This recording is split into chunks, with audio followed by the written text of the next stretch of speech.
His Highness, King of the South and North, Ptolemy the Fifth. Oh, hey, didn't see you there. I was just, doing some light reading. Fun timing, actually, because after Napoleon stumbled onto this giant multilingual rock while on campaign in 1799, the Egyptian hieroglyphs were first translated from the matching Greek inscription exactly 200 years ago in 1822. Our ability to read the language opened the floodgates to modern Egyptology, and an archaeological discovery of that magnitude was only matched by Howard Carter finding the exquisitely preserved tomb of King Tut in 1922. But beyond the surface level aesthetics of fancy pictures, mummies, and giant D4s in the middle of the desert, what's really the story of ancient Egypt? Well, in celebration of Egyptology's double centennials, let's do some history. Now, before all this shiny modern scholarship, ancient observers had written plenty of accounts, but despite the best attempts of Herodotus' Histories and Manetho's Egyptica, these were outside perspectives on ancient Egypt. Even the name comes from Greek, Aegyptos, whereas the original name is Kemet, referring to the fertile black soil along the banks of the Nile. As with the name, so too was all of ancient Egyptian society defined by this one water source. The Nile's annual floods deposited new layers of silt on the surrounding land, which made Egyptian farms the most abundant and consistent in the entire ancient Near East. Once grown, crops could easily travel by ship, and whomsoever had the biggest boat essentially had instant control of the entire river and the ability to govern everyone within line of sight of it. Which was everyone. With one easy source for water, food, trade, and power, that's the core criteria for civilization, so we're in business. Consequently, one quirk of Egyptian geography is that south, where the river started, is up, while north, where the river branches into the delta and empties into the Mediterranean, is down. So Upper Egypt and Lower Egypt are charmingly reversed. Plus, each one comes with a neat crown. Fine on their own, but better together as demonstrated by Narmer, who unified the crowns of Upper and Lower Egypt both figuratively and literally. The man smushed the crowns together, becoming the first proper king of Egypt. We know this from King List, recorded later on, where he's referred to as Menes, which we used to think was a different person, but he's probably the same. And we also have what's called the Narmer palette, an artistic depiction of Narmer unifying Egypt. It's not quite clear where strict history ends and legend begins, but it vividly and kinda brutally tells the story as Egyptians understood it. And just as cool is how right out of the gate we have art in profile, the two crowns, hieroglyphic writing, and Falcon Boy Horus. By the Third Dynasty, things got even more on brand as the pharaohs started building pyramids. Working from earlier styles of big stone masonry and possibly inspired by Mesopotamian architecture, King Djoser built the first step pyramid in Egypt. After further experiments, one of which collapsed in on itself,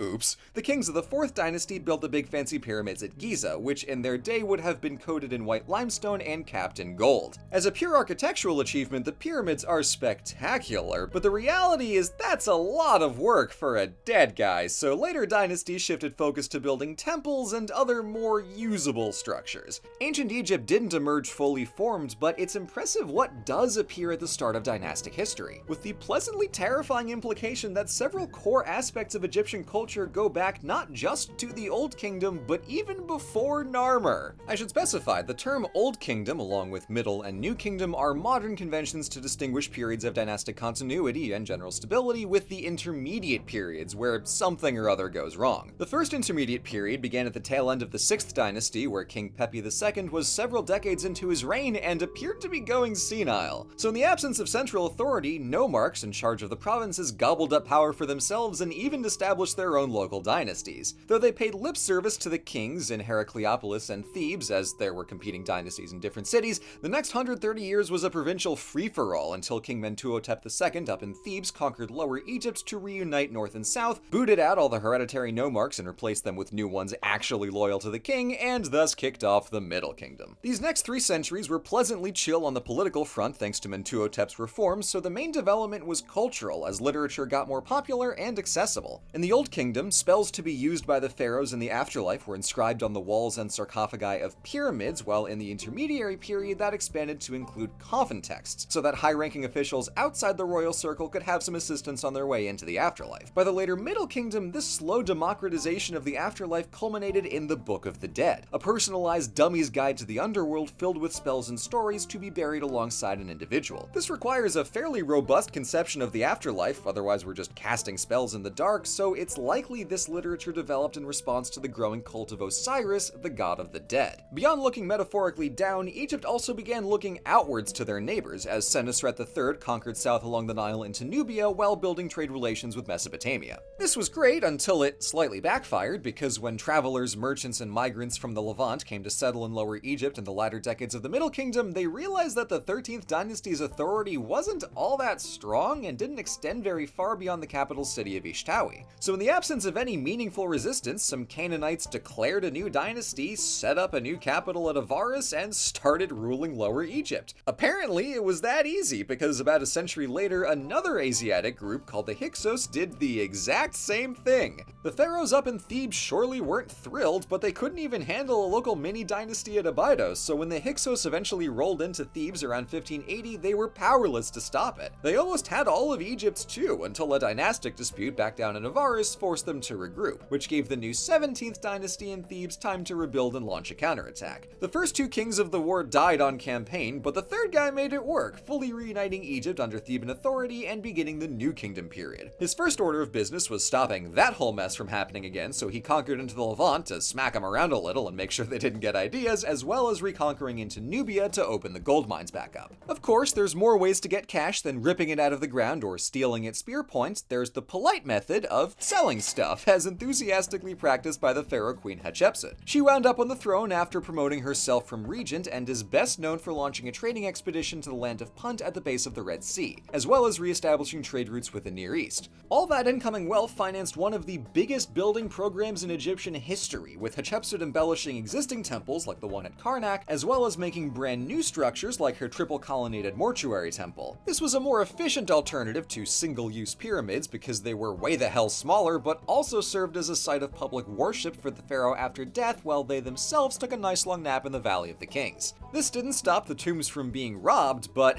well, neither did the pyramids, so why waste the effort? Back in the land of the living, Hatshepsut's stepson Thutmose III went on campaign after campaign after campaign to extend Egypt's dominion from down in Nubia all the way up to Syria. The kingdom became so fabulously wealthy that a Babylonian king once told Amenhotep III, "In your country, gold is like dust." While the pharaohs of the 18th dynasty were having a grand old time, they weren't the only ones with resources and power. See, after the expulsion of the Hyksos, the cult of the god Amun gained immense prestige as thanks for his help liberating Egypt, and he fused with the primary sun god to become Amun Ra, the patron god of all Egypt. With that kind of clout, the priesthood of Amun's power rivaled only the pharaoh. There was one king who saw this process unfolding and tried to stop it, but he went just a smidge overboard with it. Amenhotep IV completely banned the worship of Amun Ra, made a new capital away from Thebes in the temple of Amun at Karnak, and promoted a new cult worshipping the sun disk Aten, with whom only the pharaoh could commune, thus granting the renamed Akhenaten sole power, pun intended, over his newly diet monotheistic state. Unfortunately, his first and only act as autocrat was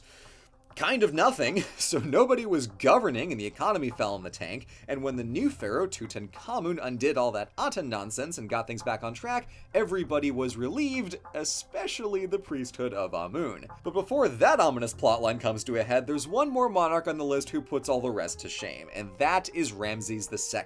Coming in strong with stable governance, renewed trade, plenty of building, and surprisingly robust international relations, the man did a lot with his 7 decades in power. He launched several campaigns into the Levant to consolidate his holdings and fend off the Anatolian Hittite Empire, and while his military operations were moderately successful, his military propaganda was outstanding. Ramses returned from the Battle of Kadesh proclaiming the greatest victory in Egyptian history with monuments dedicated to his glory, but the actual battle was basically a draw, and he didn't even take the city of Kadesh. He did, however, end up striking a formal peace treaty with the Hittites, which allowed him to turn his focus inward and get to building. Between a new capital in the Nile Delta, a gigantic mortuary temple in Thebes, and a complex way up the river in Nubia, Ramses shelled out on monuments all along the Nile like nobody could even dream, transforming the entire face of Egypt. Lucky timing that he got to it when he did, because in a half century, it all falls apart. Yeah, unfortunately for Ramses III, the crises were frequent and numerous. First were the invasions, or possibly just migrations, of various peoples from the northern Mediterranean, whom he begrudgingly allowed to settle in Sinai and the Levant. Meanwhile, overseas trade dried up because all the other civilizations of the late Bronze Age were in the process of collapsing, and all that fighting left the treasury low on funds, so the tomb builders went on strike. They did come back, but the fact that Ramses' main temple complex had defensive fortifications was a very bad sign. And to cap it off, a conflict between potential heirs ended with Ramses getting assassinated by his great wife. Well, one of them.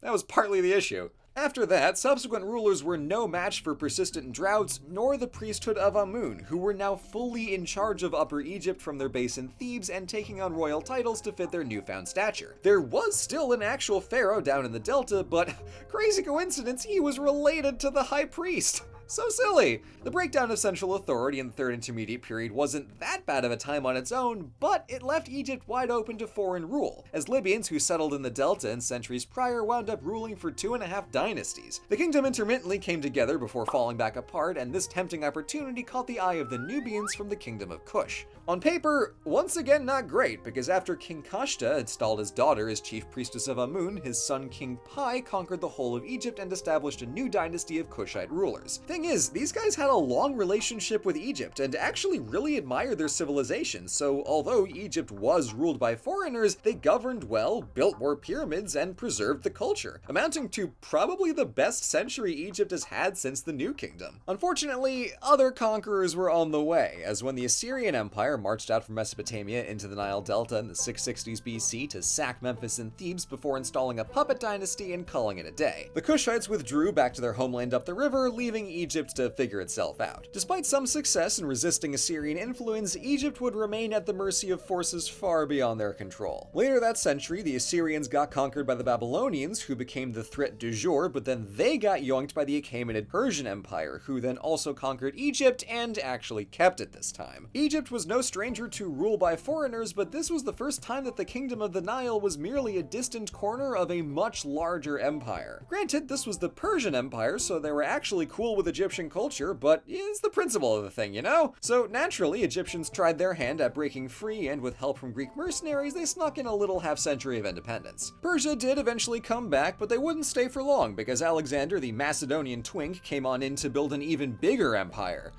But he died. Like, really fast. So in 323, his general Ptolemy snagged a piece of the shattering Macedonian Empire and became the new pharaoh of Egypt. His Ptolemaic dynasty had its share of ups and downs and catastrophic inbreeding, but it honestly did pretty well for itself, as the coastal capital of Alexandria became the pinnacle of Hellenistic culture. Although the ruling class was almost exclusively Greek, they respected Egyptian culture, honored their gods, and issued royal decrees in both languages, which is why we have documents like the Rosetta Stone. The golden glow of Ptolemaic Egypt reached as far as Rome, who admired the culture, yes, but also realized that an agricultural powerhouse like the Nile would fit perfectly into their growing empire. So even with a valiant last huzzah by Queen Cleopatra, Egypt became a province of Rome. Despite this rather substantial political change, the biggest shock to Egyptian culture came 3 centuries later with the spread of Christianity. Much more severe than the reforms of Akhenaten, Egyptian pagan temples were converted into churches or abandoned outright, and the rise of Coptic as the main written language made hieroglyphs obsolete. More than 2 centuries before the Muslim conquest in 641, the Egypt of the pharaohs was gone, conquered not by a man, but a god. And with our 3,500 year chronology completed, that's a wrap on the history of ancient Egypt. It's astounding that even with dynasties worth of growth and change and turmoil, the core of that culture held steady and their civilization always came back stronger. Still, despite the mountains of evidence we found with modern archaeology, there's a fundamental mysteriousness to all that grandeur that somehow makes it even more fascinating. As the more we learn, the more we want to learn. Ugh, stupid learning, being interesting. I tell you, this whole thing is just one big pyramid scheme. Oh, God. Thank you so much for watching. This video was quite the undertaking, so I have to thank our OSP Discord moderator and supreme Egyptology enthusiast, Billy. This video would have taken a hell of a lot longer without your help, so thank you. And thanks as well to our community of patrons whose support allows us to invest the extra time into videos like this. See you all in the next one.